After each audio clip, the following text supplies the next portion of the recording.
Bonjour, alors je te propose dans cette séquence de calculer la formule qui donne le volume de la sphère en fonction de son rayon. Alors tu peux bien imaginer que c'est une formule importante, on rencontre beaucoup les sphères en pratique. Voilà, c'est illustré ici avec un exemple pas très scientifique bien sûr, mais néanmoins on a ici des sphères. J'ai la sphère ici qui est une boule de pétanque et la petite sphère ici qui est le cochonnet qu'on associe à cette boule. Voilà, alors ces boules sont de tailles différentes, on le voit. Typiquement une boule de pétanque a un rayon de 3,6 cm alors que le cochonnet a 1,5 cm de rayon. Alors voilà, pour illustrer la formule du volume de la sphère qu'on va obtenir dans quelques minutes, eh bien, je vais te poser une question. À ton avis, combien de fois le cochonnet rentre, en termes de volume bien sûr, dans la boule de pétanque? Combien de cochonnets on peut venir mettre ici dans cette boule? Voilà, fais-toi une idée de la réponse à cette question. On y répondra scientifiquement tout à l'heure, dès qu'on aura la formule qui donne le volume de la sphère.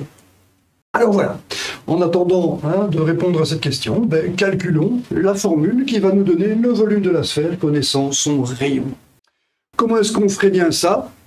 Peut-être que tu as une idée, peut-être que tu pourrais t'inspirer de ce qu'on a déjà fait sur Clipédia, ce qu'on a fait dans une séquence il n'y a pas si longtemps. Rappelle-toi, quand tu as étudié sur Clipédia le lien entre la décomposition infinitésimale et la notion d'intégration. Eh bien, tu as vu qu'on était passé par le calcul de l'aire du cercle en décomposant le cercle ici en anneaux. La décomposition infinitésimale que je t'avais proposée était la suivante. On a décomposé l'aire du cercle en l'aire d'anneaux. On voit l'anneau ici en vert plus foncé. Son aire est donnée par 2πr dr. Et dans 2πr, eh bien, on retrouve la circonférence du cercle. Ce 2πr, on le retrouve ici, on voit que c'est l'intégrande de cette intégrale. Et si tu intègres cette intégrande ici, tu vas obtenir la formule pi grand R au carré, c'est la surface du cercle. Voilà, donc on voit ici qu'on s'en est sorti à partir de la connaissance de la circonférence du cercle. On a calculé la surface du cercle sur base de la connaissance de la circonférence du cercle. Et ici, regarde ce qu'on a.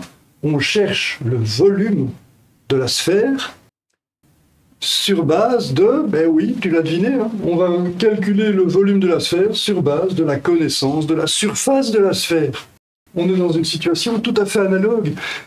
Ici, on connaissait la circonférence nous a permis de calculer la surface. Eh bien voilà, je te propose ici d'utiliser la connaissance de la surface de la sphère pour calculer son volume. Et tu verras que la démarche va être tout à fait analogue à ce qu'on a fait dans cette séquence précédente sur Clipédia. Donc voilà, si tu n'as pas vu cette séquence, je t'invite à aller la voir. Elle permet vraiment d'établir un lien entre cette notion de décomposition infinitésimale et cette notion d'intégrale.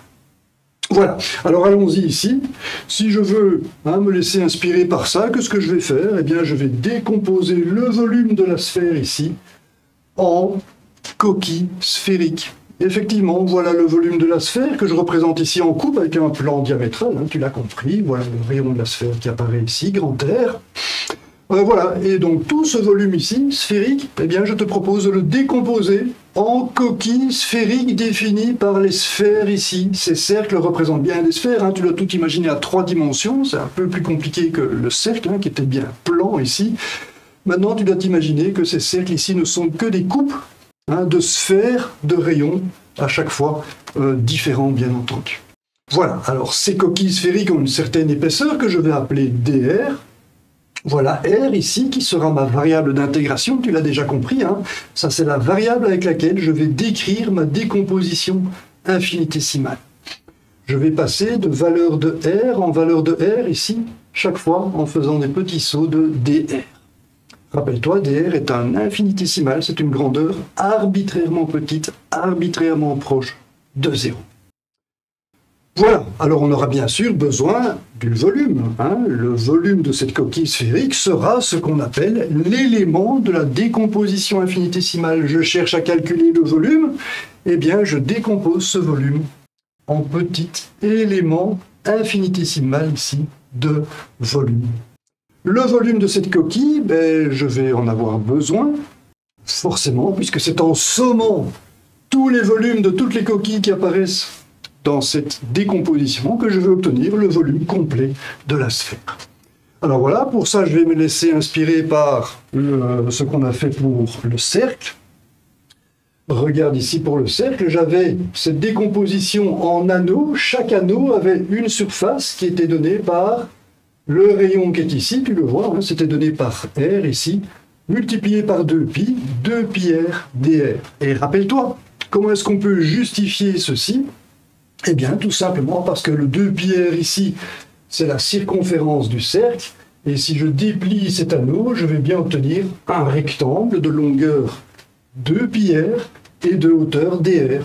C'est bien la surface de cet élément de décomposition infinitésimale qui va me servir ici à obtenir cette intégrale. Comme tu le vois, je retrouve ici ce 2πr dr, c'est-à-dire ce ds. Voilà, eh bien ce sera exactement la même chose qu'on va faire ici. Ici, on a procédé à partir de la connaissance de la circonférence, et ici, j'ai besoin d'un volume que je vais obtenir à partir de la connaissance de la surface. Si j'ai une surface ici, je la connais, c'est la surface de la sphère, c'est 4pi petit r au carré, attention, hein, c'est bien petit r ici, la surface, le rayon de cette sphère. J'ai donc bien une surface sphérique ici, qui vaut 4pi r carré, et sur cette surface, je viens mettre ici une épaisseur dr. Si dr est arbitrairement petit, eh bien, je pourrais faire comme ici. Je pourrais, hein, comme j'ai fait ici, j'ai déplié cet anneau pour en faire un rectangle de longueur 2πr de hauteur dr. Eh bien, ici, je vais faire la même chose. Je vais quelque part découper cette coquille sphérique pour l'aplatir complètement. J'aurai donc un parallélépipède, hein, ou une forme d'une certaine surface, 4πr carré, sur une hauteur dr, qui me donnera le volume 4πr carré dr. Alors voilà, on est un petit peu inconfortable avec ceci, hein, parce que comme je viens de te le dire, ici je suis obligé de couper cette coquille sphérique pour imaginer que je l'aplatis pour avoir un volume qui est bien la surface aplatie, hein, multipliée par la hauteur de cette surface. On a bien l'idée d'un volume là. Mais voilà, on sait aussi que ceci n'était pas la surface exacte. Hein. Ceci n'est valable que quand dr est effectivement un élément infinitésimal. On a dû le vérifier. Hein, on a vu ça de manière très précise. Comment est-ce qu'on pouvait justifier ceci? Alors ici, je ne vais pas encore le justifier de manière précise. J'y reviendrai plus tard. Hein. Tu vas voir que je reviendrai sur cette expression, hein, de l'élément de volume de ma décomposition. Et tu vas voir que c'est tout à fait cohérent. On peut vraiment adopter ceci comme volume de l'élément donc de décomposition infinitésimale. La surface fois la hauteur, la surface fois la hauteur, c'est le volume. Voilà, connaissant ça, ben maintenant c'est parti. Je sais que je vais sommer tous ces dv pour avoir le volume total. Voilà, le signe somme de Leibniz, hein, la notation ici du S pour somme. Le dv, ben c'est 4πr carré dr. Voilà, c'est l'intégrale que je vais devoir faire. Alors on peut déjà sortir le 4pi, c'est une constante. On sait bien que si je somme tous des nombres multipliés par un même facteur, ben ce facteur peut sortir de la somme. Voilà qui est fait. Et voilà, je n'ai plus qu'à sommer ici ces r carré dr. Voilà, j'ai donc une intégrale. Il me manque forcément les bornes d'intégration. Hein. Pour ça, ben, je sais que je vais sommer tous ces volumes de coquilles sphériques depuis 0 ici jusque grand R, bien sûr. Là, je vais m'arrêter, hein, puisqu'il me faut le volume de la sphère de rayon grand R. Voilà, je vais donc aller de 0 à grand R. Et à partir de là, ben, c'est un automatisme maintenant qui se met en route. Hein. Comment est-ce qu'on fait pour résoudre une intégrale? Quand on en connaît l'intégrante, c'est bien le cas ici, r carré, ben, je dois rechercher la primitive. Quelle est la fonction qui, dérivée, me donne r carré? Ben, c'est 1/3 de r cube, bien sûr. Je mets ce qu'on appelle cette primitive ici entre crochets, et je mets les bornes, voilà. Alors c'est bien 1/3 de r cube, on est bien d'accord, hein. Si je dérive r cube, j'aurai 3r carré. Avec le 3 qui est ici au dénominateur, les 3 vont s'en aller. Il me restera r carré. On voit bien que la dérivée de ceci, c'est l'intégrante, c'est donc bien correct. Je peux utiliser les bornes maintenant. Je vais remplacer le petit r ici par grand R. J'aurai 1/3 de grand R cube moins 1/3 de 0 au cube. Ça me donne 0. Et donc le résultat, c'est 1/3 de grand R cube. Voilà, c'est le résultat. On obtient pour le volume de la sphère la formule 4 tiers de pi r cube. C'est comme ça que je vais l'écrire là. Voilà, cette formule a été obtenue pour la première fois par Archimède au IIIe siècle avant Jésus-Christ. Alors à cette époque, Archimède ne disposait pas de cet outil mathématique moderne que constitue le calcul intégral. Il a procédé tout autrement, de façon extrêmement élégante. J'ai préparé une séquence pour ça d'ailleurs, je t'invite à aller la voir. Comment Archimède a-t-il fait pour trouver la formule du volume de la sphère. Voilà, c'est le thème de cette séquence. Je t'invite à aller la voir, tu verras, c'est très très élégant. Voilà, maintenant qu'on a la formule du volume de la sphère, eh bien, je te propose de vérifier ici si ce qu'on a proposé pour ce volume était bien cohérent. Est-ce qu'on peut vraiment adopter ceci pour le volume de la coquille sphérique que j'ai ici dans ma décomposition? Alors la réponse est oui, tu peux bien l'imaginer, mais je vais le vérifier avec toi. On va voir si c'est cohérent avec ce que j'ai ici. Maintenant que j'ai la fonction v de r, eh bien, je suis capable de calculer la différentielle de cette fonction par rapport à la variable r. Qu'est-ce que ça va être donc cette différentielle? Ça va tout simplement être, comme son nom l'indique, une différence entre le volume de la sphère de rayon R plus dr, la grande sphère que j'ai ici, c'est bien R plus dr, son rayon. J'ai donc un certain volume ici, auquel je vais retirer le volume de la sphère de rayon R. Et à ce moment-là, quand j'aurai retiré à ce volume-ci le volume de la sphère intérieure, j'aurai forcément le volume de la coquille sphérique. C'est bien ce qu'on appelle ici la différentielle en termes mathématiques. La différentielle qui est associée, bien sûr, à la différentielle ici de ma variable d'intégration. Voilà, ce dV, donc ce n'est rien d'autre que le volume de la sphère extérieure de rayon R plus dr, auquel je retire le volume de la sphère intérieure. C'est bien ce que je fais ici avec le signe moins. C'est imparable, ceci, c'est bien la différentielle de la fonction V, associée donc à cette différentielle de la variable ici, radiale, qui me permet de décrire chacune des sphères. Voilà, j'espère que c'est bien clair pour toi. Essaie de ne pas oublier ce genre de choses, c'est important, c'est ce qui te permet de comprendre réellement ce langage mathématique pour bien l'appliquer quand tu dois résoudre un exercice. Voilà, donc ça c'est le dV. Et bien sûr, maintenant je peux vérifier cette formule sur base de la connaissance de cette fonction. Je suis capable maintenant de calculer ce dV. Et pour ça, je vais tout simplement dire que j'ai un rayon R plus dr. Ici, c'était le rayon grand R que je vais donc remplacer par R plus dr. Tu vois bien que R est devenu R plus dr. Je le fais, R plus dr au cube.